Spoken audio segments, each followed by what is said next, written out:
आपके साथ मैत्री और आप देख रहे हैं हमारा खास शो राग बिहारी।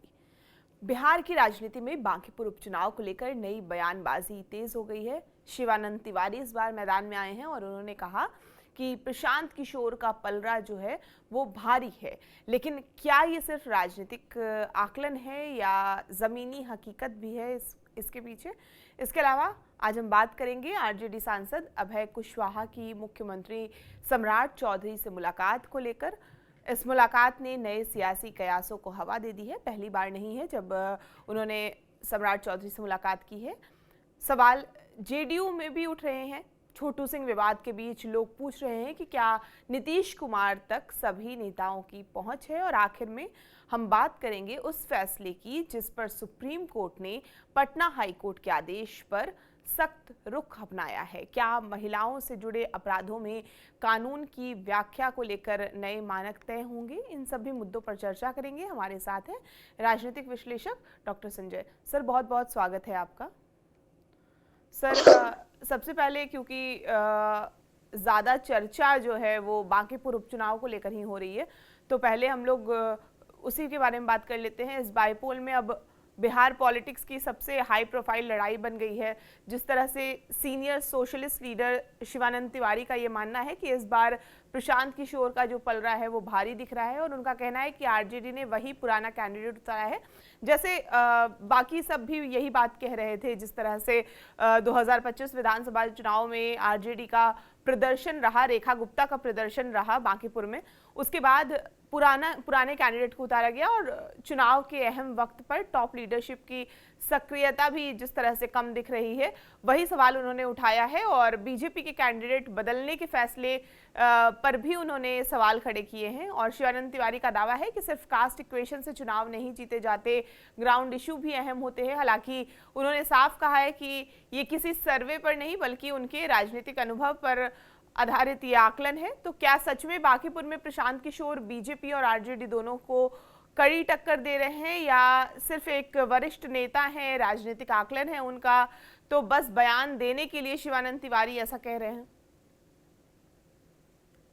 देखिए, एक लंबा चौड़ा पोस्ट उन्होंने लिखा है और उन्होंने तेजस्वी जी इस समय पटना में नहीं है, इसको लेकर के उनके अपने तर्क हैं। रेखा गुप्ता जो उम्मीदवार हैं उनको लेकर के है। प्रशांत किशोर जी के बारे में कह रहे हैं कि हाँ, प्रशांत किशोर जी लोगों की पसंद हैं। ठीक है, उनकी अपनी समझ है, अपने तर्क हैं, लेकिन जमीनी धरातल कुछ और। जो मोटा मोटी मुझे पता है कि बांकीपुर में 58,000 वैश्य वोट है और 58,000 ही कायस्थ वोट है।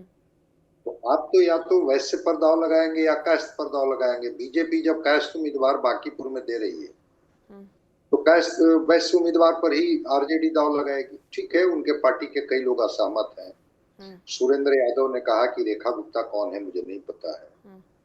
भाई वीरेंद्र ने भी कहा कि सबकी सहमति से कैंडिडेट का चुनाव होना चाहिए, लेकिन वैसे तो है रेखा गुप्ता, पिछली बार रनर रही है, 46,000 वोट इनको आया है। तो कैंडिडेट बदल देने से कोई जमीन मजबूत हो जाएगी ऐसा मैं नहीं समझता, क्योंकि कास्ट इक्वेशन से बाहर बिहार जाता नहीं। हालांकि कितना वैश्य का वोट उनको मिलता है, क्योंकि जो सवर्ण है और वैश्य है ये दोनों ट्रेडिशनली बीजेपी के साथ खड़े रहते हैं। फिर भी जब कैंडिडेट उनकी जाति का होता है तो एक पार्ट तो होता है, एक कमजोरी तो होती ही है। तो रेखा गुप्ता को लग रहा है कि पिछली बार नहीं सही, इस बार कहीं हमारे ऊपर लोग दांव न लगा दें। हाँ, महागठबंधन जो है उसमें एकजुटता, सक्रियता और जो एक कहा जाता है कि एग्रेसिव कैंपेनिंग, ये सब नहीं दिख रहा है, जिसको लेकर के शिवानंद तिवारी जी का आकलन हो सकता है कि जब उस तरह की चीजें नहीं दिख रही है, मतलब आरजेडी उम्मीदवार तो दे दी लेकिन चुनाव को इस रूप में नहीं लड़ रही है जिसमें उसकी प्रत्याशी के हिस्से में परिणाम आ जाए। तो स्वाभाविक है उनका, जबकि प्रशांत किशोर मजबूती के साथ चुनाव लड़ रहे हैं, जो भी उनकी ताकत है वो पूरी ताकत वो झोंके हुए हैं।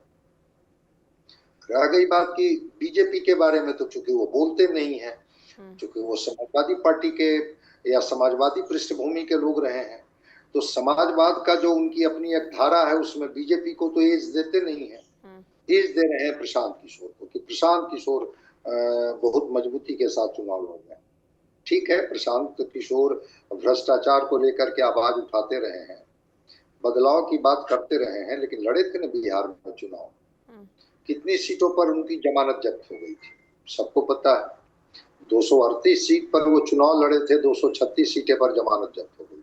इस बार खुद उम्मीदवार है। आज की ताजा खबर है कि बांकीपुर के बगल में एक दीघा विधानसभा है और उधर कुम्हरार विधानसभा है, और इनके दोनों उम्मीदवार बीजेपी में शामिल हो गए। कुम्हरार विधानसभा से अच्छे मैथमेटिशियन टीचर हम लोगों के रहे हैं, और वो साइंस कॉलेज के प्रिंसिपल भी रहे थे, बाद में नालंदा ओपन यूनिवर्सिटी के वाइस चांसलर भी रहे। केसी सिन्हा ज्वाइन कर लिए जा करके भारतीय जनता पार्टी, बिट्टू सिंह जो इनके उम्मीदवार थे वो जा करके बीजेपी ज्वाइन कर लिए। तो प्रशांत किशोर जी का केवल एक सैद्धांतिक बात करना और व्यवहारिक धरातल पर अगर कोई जमीन नहीं है, तो एक सवाल तो है कि क्या वो बीजेपी का जो सांगठनिक धार है वो बूथ लेवल तक उनका मैनेजमेंट है, क्या उस मैनेजमेंट को ये भेद पाएंगे? क्या इनकी सांगठनिक ताकत को ये कर पाएंगे? कल भी नितिन नवीन ने कहा बतौर राष्ट्रीय अध्यक्ष कि विकास हमारी प्रायोरिटी होगी, चुनाव कोई जीत जाए, लेकिन बांकीपुर का विकास हमारे जिम्मे होगा। और अस्थायित्व तो तभी होगा ना जब आप बार बार ये सीट बीजेपी के हिस्से में डालेंगे, उम्मीदवार हम हो या कोई और हो। तो विकास और अस्थायित्व की बात कर रहे हैं, कास्ट इक्वेशन की बात वो करते हैं, करती ही है बीजेपी। एनडीए के सारे घटक एकजुट हैं, जो भी उनके अलायंस पार्टनर, चाहे जेडीयू हो, चाहे उनके अलायंस पार्टनर हम और चिराग पासवान जी की पार्टी हो, भारतीय जनता पार्टी हो या रालोसपा हो, वो इंटैक्ट है। जहां पर अलग अलग कास्ट कॉम्बिनेशन में भी देखा जाए, दलित, महादलित, अति पिछड़ा, सवर्ण, कास्ट डोमिनेटेड क्षेत्र, वैसे तो इनके ट्रेडिशनल वोटर रहे हैं जो वोट ही करते रहे हैं।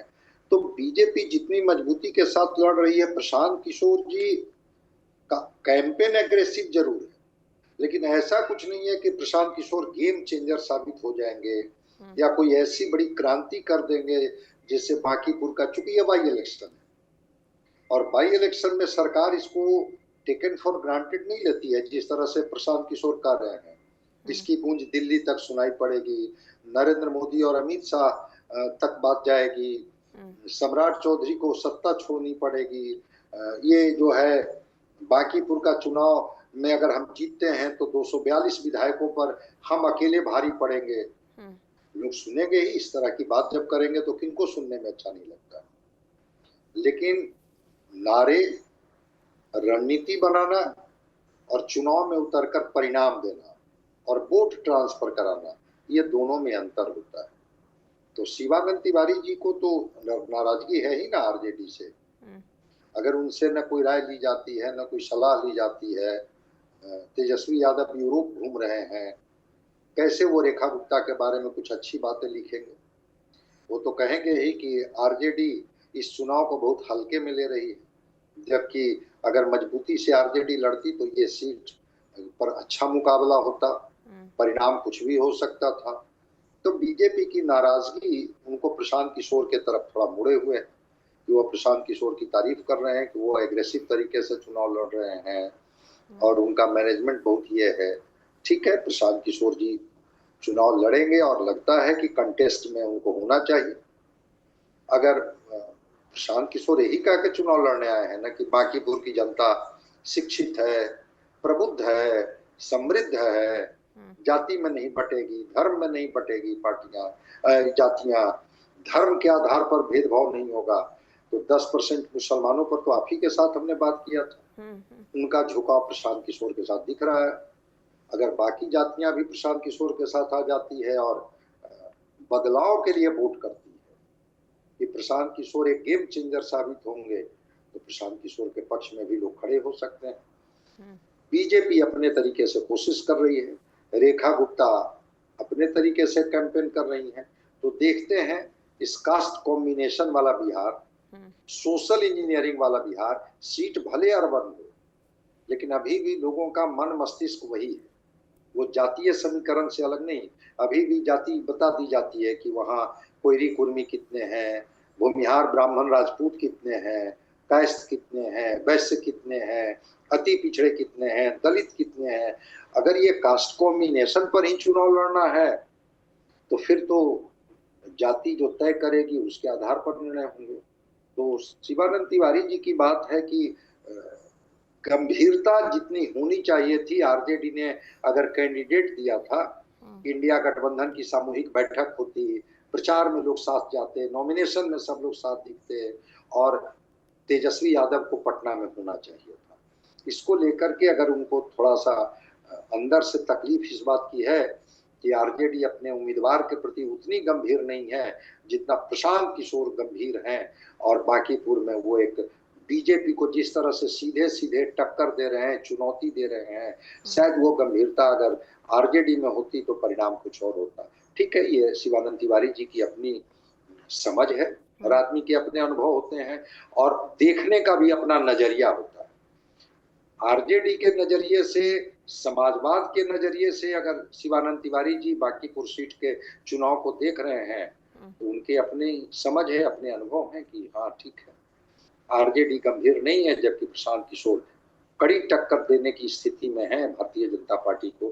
देखते हैं परिणाम क्या होता है। बिल्कुल सर, आरजेडी के सांसद हैं अभय कुशवाहा, उन्होंने सीएम सम्राट चौधरी से मुलाकात की है और इसके बाद कई तरह की चर्चा हो रही है। सीएम हाउस में हुई इस मीटिंग की तस्वीर सामने आते ही पॉलिटिकल कॉरिडोर में कई तरह की अटकलें शुरू हो गई है। अभय कुशवाहा पहले जेडीयू में थे, लेकिन 2024 लोकसभा इलेक्शन से ठीक पहले आरजेडी ज्वाइन कर औरंगाबाद से सांसद बने।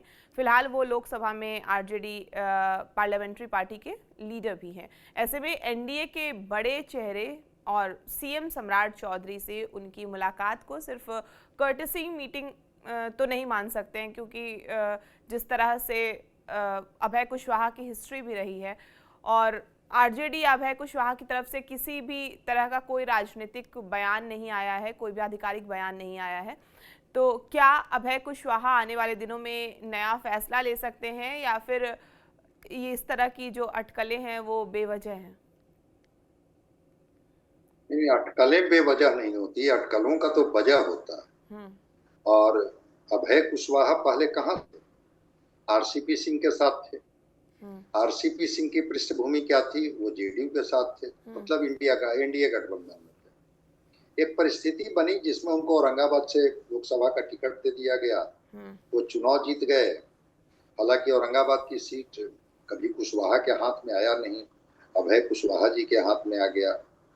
लेकिन अभय कुशवाहा जी को भी सत्ता की समझ तो होगी ना, सत्ता में रहने के क्या फायदे होते हैं, नहीं रहने के क्या घाटे होते हैं। तो अब पार्टी को टूटने में बंगाल कैसे बिखर गया। टीएमसी जब सत्ता में नहीं आई तो कैसे ताश के पत्ते की तरह उनकी पार्टी बिखर गई, वो तो इसी देश में उदाहरण।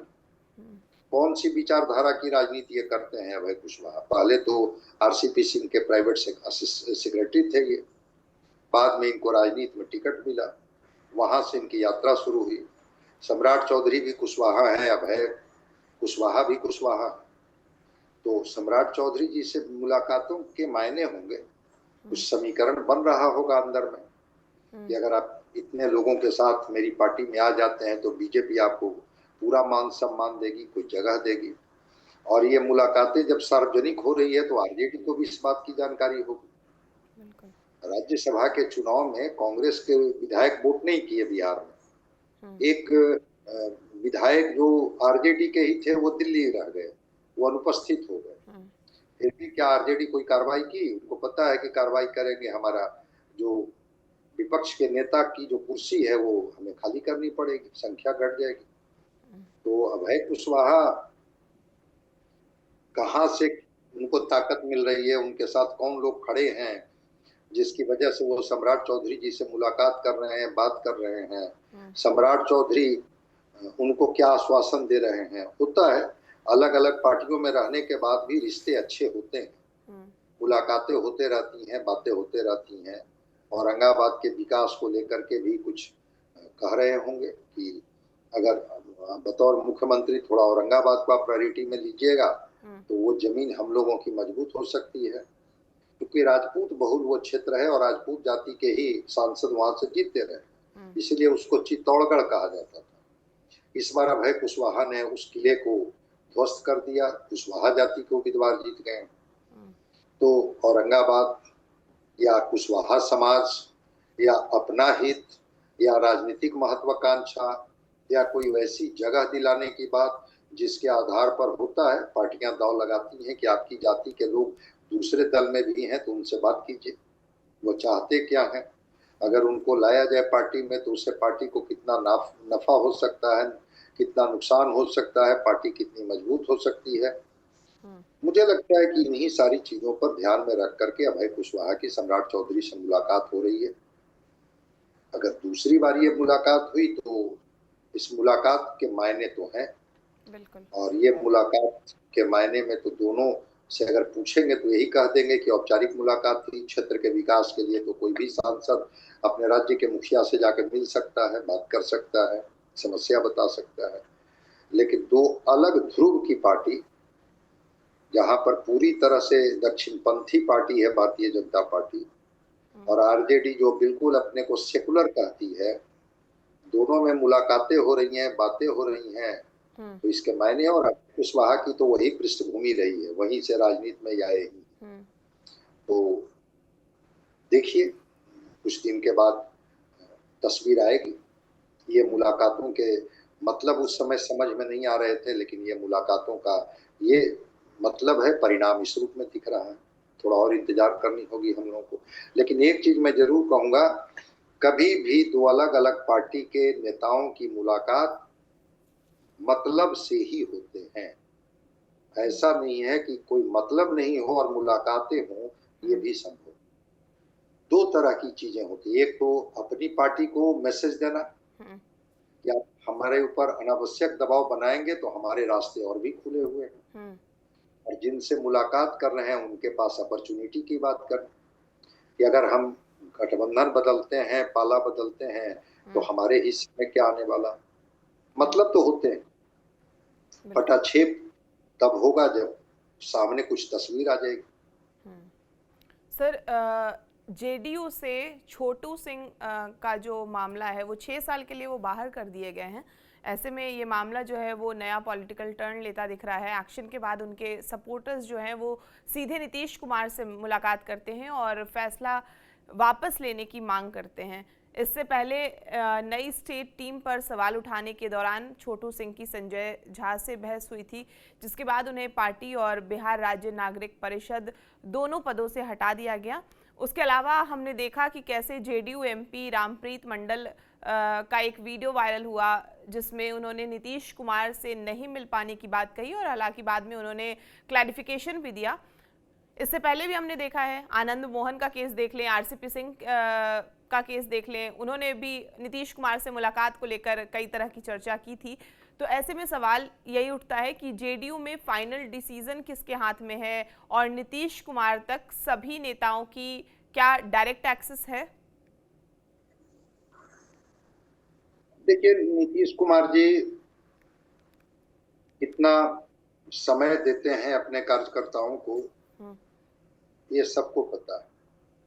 तो जब लिस्ट जारी हुआ महासचिव का, सचिव का, उपाध्यक्ष का, प्रवक्ता का, तो मेरी जानकारी है कि छोटू सिंह चाहते थे नीतीश कुमार जी से मुलाकात करके कार्यकर्ताओं की भावना से अवगत कराना, और इजाजत उनको नहीं मिली तो उनके गुस्से आसमान पर थे। और फिर तो जो जिस तरह की बातें हुई, मैंने दो ही शब्द सुना, संजय झा ने कहा कि माहौल मत बनाइए, इन्होंने कुछ और बात कही कि माहौल हम तो बनाने नहीं आए हैं। खैर, उनको पार्टी से निष्कासित कर दिया गया और पार्टी अनुशासन की बात कर रही है। छोटू सिंह कह रहे हैं कि सही सूचना मुख्यमंत्री जी, पूर्व मुख्यमंत्री नीतीश कुमार तक नहीं पहुंच पा रही है, इस वजह से हमें इस तरह का दंड झेलना पड़ा। कम से कम उनसे मिलके अपनी बात तो कहते। हालांकि वो कह रहे हैं कि हम आजीवन नीतीश कुमार के साथ ही रहेंगे, उनके जो पुत्र हैं निशांत उन्हीं के साथ रहेंगे। रामप्रीत मंडल ने भी बिल्कुल कहा कि बताओ, वो तो बजाते एमपी हैं, और उन्होंने कहा कि हाँ, मुझे नीतीश कुमार से मिलने नहीं दिया जा रहा है। अब नीतीश कुमार किस स्थिति में है ये तो जो उनके जो कोटियर्स होंगे वही बता सकते हैं, जिनको की इजाजत मिलती होगी कि हाँ मुलाकात कराइए, मुलाकात नहीं कराइए। क्योंकि स्वास्थ्य को लेकर के नीतीश कुमार जी के कई तरह के खबरें बाहर आते रहती, कितने स्वस्थ हैं, कितने स्वस्थ नहीं है। अब नीतीश कुमार के बारे में बहुत कुछ बताने की जरूरत है। तो जो नेता पार्टी के सर्वे सर्वा हो और संवाद में वो सीधे सीधे नहीं हो, तो बीच के लोगों पर ठिकरा कभी कभी फोड़ दिया जाता है कि इनकी वजह से ऐसा हो रहा है, उनकी वजह से ऐसा हो रहा है। लेकिन पार्टी की जिम्मेवारी तो संगठन को ही होती है। कार्यकारी अध्यक्ष हैं संजय झा, उमेश कुशवाहा प्रदेश के अध्यक्ष हैं, तो संगठन में मिलने जुलने की बात तो होती ही होगी। एक गांधी जी हैं, संजय गांधी, उनको जिम्मेवारी दी जाती है कि नीतीश कुमार जी कब किससे मिलेंगे, नहीं मिलेंगे। संजय गांधी उनसे पूछते हैं, समय तय करते हैं, फिर इजाजत दी जाती है। लेकिन अगर कार्यकर्ता नीतीश कुमार से मिल करके अपनी कोई फरियाद कहना चाहें या वो उनके साथ कुछ न्याय नहीं हो रहा है तो वो जा करके बताएं, तो ऐसी स्थिति में संगठन पर तो असर पड़ता ही है, कार्यकर्ता छोटा हो या कार्यकर्ता बड़ा हो। अगर पार्टी उसको इंटैक्ट करके नहीं रखती है तो कार्यकर्ता कोई गढ़ा चाक पर थोड़े जाता है। कार्यकर्ता तो इन्हीं समाज के बीच में से निकल करके आते हैं और वो कार्यकर्ता अपनी बात करने आ रहे हैं कि हाँ हम मिलना चाहते हैं, बात करना चाहते हैं, आखिर हमें जगह क्यों नहीं मिली, किन्हीं और को जगह क्यों दे दी गई। तो ये संतुष्ट करने का दायित्व तो जो अल्टीमेट जो पार्टी के जो सर्वे सर्वा होते हैं उन्हीं को होता है। इंतजार कीजिए, आपकी भी बारी आएगी। आपको जब दिया जा रहा था तो कोई और असंतुष्ट थे, अगर अभी आप असंतुष्ट हैं तो आपको भी संतुष्ट कर दिया जाएगा। तो थोड़ा सा है, सब कुछ स्मूथ नहीं है पार्टी में, लेकिन इतनी बात जरूर है कि कार्यकर्ताओं की नाराजगी, निराशा पार्टी के लिए एक अच्छा संकेत। अब संजय झा की जिम्मेवारी हो या उमेश कुशवाहा जी की जिम्मेवारी हो, सबको साथ लेकर के चलना। अगर नीतीश कुमार जी हर वैसे कार्यकर्ता से नहीं मिल पा रहे हैं, नहीं बात कर पा रहे हैं, जो मिल करके नीतीश कुमार जी से बात करना चाहते हैं, या नीतीश कुमार जी तक बात नहीं पहुंच पा रही है कि नीतीश कुमार जी उनसे मिल करके बात करके उनकी बात को सुने और फिर उसका निराकरण करें, तो ये जो एक असंतोष है, इस असंतोष को लेकर के पार्टी के बीच में और पार्टी के अंदर चर्चा तो है। इसको बगावत अभी नहीं कहेंगे, बगावत तो तब होता जब कुछ लोग छोड़ के चले जाते पार्टी से। जब लोग पार्टी में ही हैं तो इसको बगावत कैसे कहें। देखते हैं, छोटू सिंह का मामला हो या रामप्रीत मंडल का मामला हो, छोटू सिंह को तो पार्टी से निकाल दिया गया, नागरिक परिषद के महासचिव हैं उनसे मुक्त कर दिया गया, मतलब पार्टी ने कार्रवाई की। तो पार्टी ने कोई ना कोई अनुशासनहीनता की बात तो देखी होगी तभी कार्रवाई की। पार्टी को कार्रवाई करने का अधिकार भी, लेकिन मैं मानता हूं कि ठीक है कार्रवाई भी होती है और फिर ऐसे लोगों को पार्टी में जोड़ भी लिया जाता है। तो अभी तो कार्रवाई हुई है, देखते हैं कब फिर इनको जोड़ लिया जाता है, इनकी नाराजगी कैसे दूर होती है और पार्टी में जो नीतीश कुमार जैसे मिलने का संकट है उसको पार्टी कब दूर कर पाती है, कैसे दूर कर पाती है। क्योंकि नीतीश कुमार पहले जैसा एक्टिव तो अब नहीं है, तो अगर उनके एक्टिव नहीं रहने पर कोई सेकंड लाइन अगर उस तरह से पार्टी को कनेक्ट नहीं कर पा रहा है या अपने तरीके से उन चीजों को नहीं लेके चल पा रही है, तो वैसी स्थिति में एक सवाल तो है, इंतजार करनी होगी। बिल्कुल सर, पटना हाई कोर्ट ने एक फैसला सुनाया जिस पर अब सुप्रीम कोर्ट ने सख्त रुख अपनाया है और मामला जो है वो बांका का है, जहां हाई कोर्ट ने आरोपी को राहत देते हुए कहा कि महिला के साथ हुई घटना को रेप की कोशिश नहीं बल्कि लज्जा भंग माना जाएगा। कोर्ट ने यह भी कहा कि जांच में कई बड़ी कमियां थी और पर्याप्त मेडिकल और अन्य साक्ष्य नहीं थे।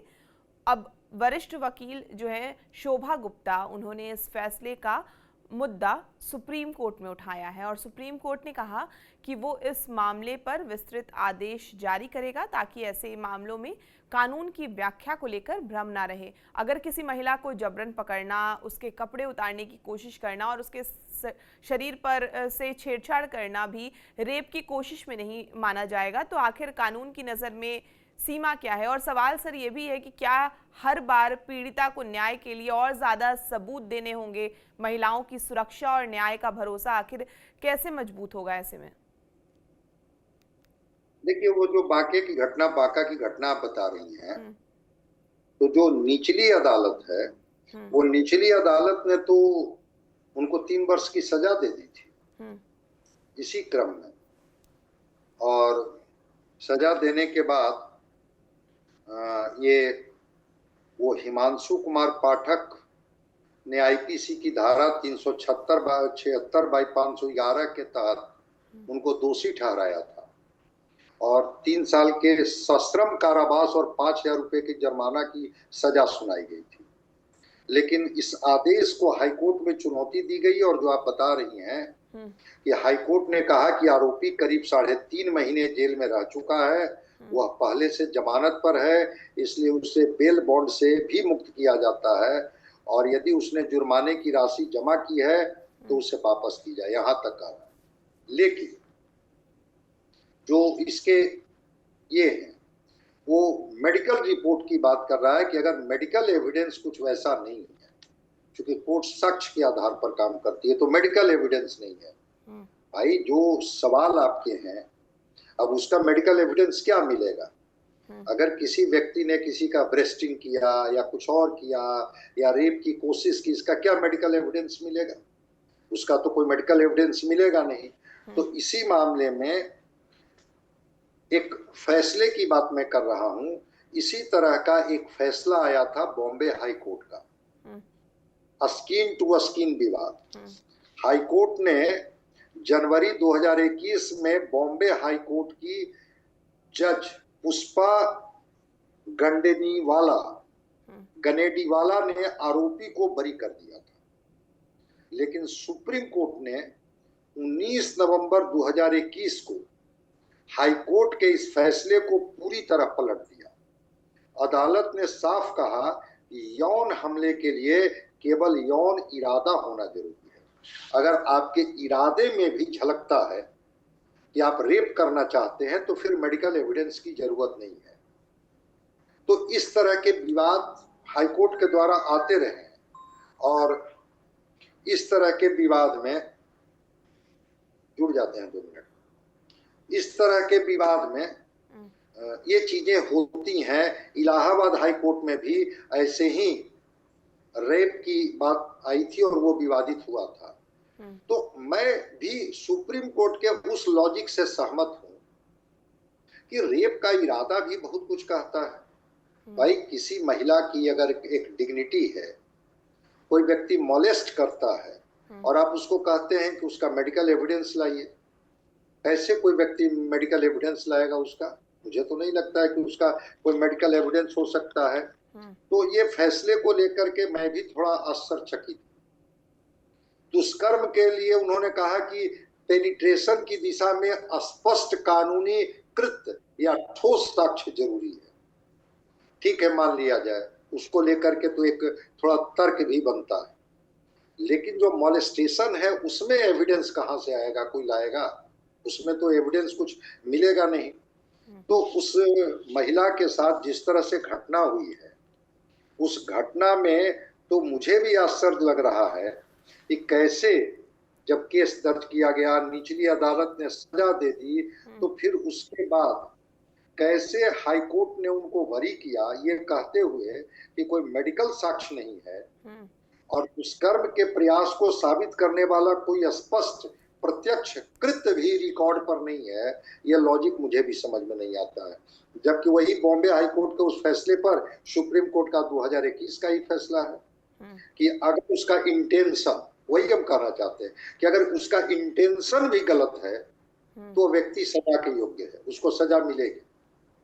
तो देखते हैं, हाई कोर्ट के इस फैसले के बाद सुप्रीम कोर्ट में लोग जाएंगे ही, और चूंकि वो तो कोई भी सुप्रीम कोर्ट का जज कोई जजमेंट देता है तो वो लॉ फ्रेम हो जाता है, वो जजमेंट नहीं रह जाता है। तो अगर वो जजमेंट है तो सुप्रीम कोर्ट में तो उस जजमेंट का हवाला दिया जाएगा कि हाई कोर्ट ने कैसे उनको बरी किया, जबकि निचली अदालत उनको 3 साल की सजा दिए हुए है। और क्या रेप के इंटेंशन को अब कोर्ट नहीं मानेगी? केवल एविडेंस की कोई एविडेंस ऐसा मेडिकल ये साइंस में तो मुझे नहीं पता है कि मोलेस्टेशन का क्या एविडेंस होगा। अगर किसी व्यक्ति ने 5 साल पहले किसी के साथ मोलेस्ट किया हो, उसके नाखून के निशान मिलेंगे स्किन पर, उसके 2 साल के बाद 1 साल के बाद तो ऐसा कुछ तो नहीं मिलेगा। लेकिन कोर्ट ने ही प्ली लेते हुए उनको ये किया है।